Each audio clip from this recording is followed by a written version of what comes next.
भारत के पाकिस्तान पर मुसलसल 30 से जायद ड्रोन हमले, मगर हर हमला आवर ड्रोन पाकिस्तान ने मार गिराया। मीडिया रिपोर्ट्स के मुताबिक भारत पाकिस्तान के खिलाफ मेड इन इसराइली हैरोप ड्रोन्स का इस्तेमाल कर रहा है, जबकि 35,000 फुट की बुलंदी पर परवाज करने वाले इसराइली हैरोप ड्रोन को मार गिराने के बाद पाकिस्तान को दुनिया का मजबूत एयर डिफेंस सिस्टम करार दिया जा रहा है। पाकिस्तान ने पहले फ्रांस के राफेल तैयारों को गिराया और अब इसराइल के उन ड्रोन्स के बारे में कि जिनके बारे में दावा किया जाता रहा कि उन्हें नहीं गिराया जा सकता, पाकिस्तान ने ये ड्रोन्स भी गिरा के दिखाए। पाकिस्तान ने 30 इसराइली साख्ता ड्रोन्स गिराकर रिकॉर्ड कायम कर दिया। पाक फौज के शोबा ताल्लुकात आमा ISPR की जानिब से बयान में कहा गया कि भारत के 6-7 मई के बुज़दिलाना हमले में 5 जदीद तैयारों, ड्रोन्स, मुतादिद पोस्टों के तबाह और फौजी हलाकतों होने के बाद भारत बौखलाहट में यह इसराइली साख्ता हैरोप ड्रोन्स की पाकिस्तान पर हमला कर रहा है। बयान के मुताबिक ये बुज़दिलाना हमला भारत की परेशानी और बौखलाहट की निशानी है। लाइन ऑफ कंट्रोल पर भी भारत ने भरपूर नुकसान उठाया और उठा रहा है। पाकिस्तान के मुख्तलिफ इलाकों से इसराइली साख्ता हैरोप ड्रोन्स का मलबा उठाया जा रहा है। भारत की जानिब से पाकिस्तान भेजे जाने वाले इसराइली साख्ता हैरोप ड्रोन्स टेक्नोलॉजी क्या है और कैसे काम करते हैं, जानते हैं। हैरोप एक जदीद एंटी रेडिएशन ड्रोन है जो खुदकार तौर पर दुश्मन के रेडियो सिग्नल्स की शिनाख्त करके उन पर हमला आवर होता है। ये आम ड्रोन नहीं बल्कि खुद एक हथियार है और अलहदा वॉरहेड की ज़रूरत के बगैर ये खुद को ही हदफ पर गिराकर तबाह करने की सलाहियत रखता है। इसके अलावा दुश्मन के फ़िज़ाई दिफाई निज़ाम को मफलूज करने के लिए ये एक ख़तरनाक हथियार है जो सप्रेसिंग एनिमी एयर डिफेंस के लिए खास तौर पर तैयार किया गया है।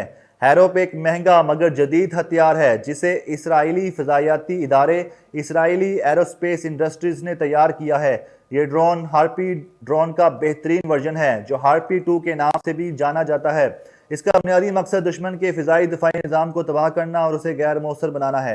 हैरोप मैदान जंग में तवील अरसे तक मंडलाता रहता है और जैसे ही हदफ लॉक होता है ये बर्क रफ्तारी से हमला करता है। हैरोप ड्रोन मुकम्मल तौर पर खुद मुख्तार तौर पर काम कर सकता है या अपने human in the loop mode में दस्ती तौर पर चल सकता है।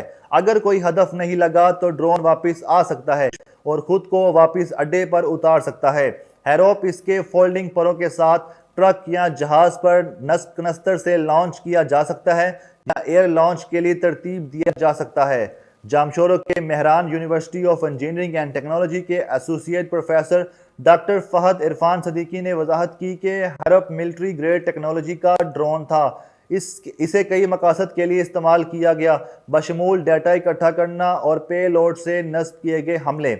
एग्री और सिविल सर्वे ड्रोन्स में जैमर्स नस्ब होते हैं जो UHF फ्रीक्वेंसी को ब्लॉक करके अपने बेस स्टेशन से मुनक़ता हो जाते हैं, लेकिन मिलिट्री ग्रेड के ड्रोन्स के लिए वो सेटेलाइट के ज़रिए चलाए जाते हैं। इनकी रेडियो फ्रीक्वेंसी को ब्लॉक करना मुश्किल है।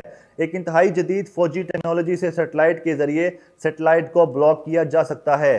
डॉक्टर सदीकी ने रोशनी डाली कि हम जिन ड्रोन्स के बारे में शह सुर्खियों में सुन रहे थे वो क्वाड कॉप्टर किस्म के लग रहे थे जिनका पता लगाना मुश्किल था, लेकिन वो मोहलिक नहीं थे। बैनुल-अक़वामी कानून के मुताबिक 250 ग्राम से ज़्यादा वज़नी ड्रोन के लिए मुतल्लिका मुल्क की सिविल एविएशन अथॉरिटी से लाइसेंस की ज़रूरत होती है।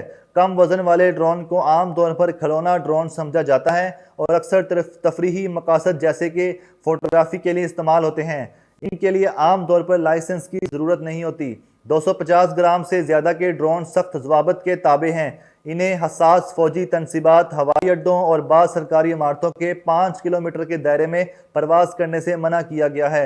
इन इलाकों को नो फ्लाई जोन के तौर पर नामजद किया गया है। इसके अलावा वही 5 किलोमीटर के बुफर जोन का इतलाक होता है। वाज़े रहे कि भारत ने ये ड्रोन्स इसराइल से खरीदे थे और इनको पाकिस्तान के खिलाफ इस्तेमाल कर रहा है।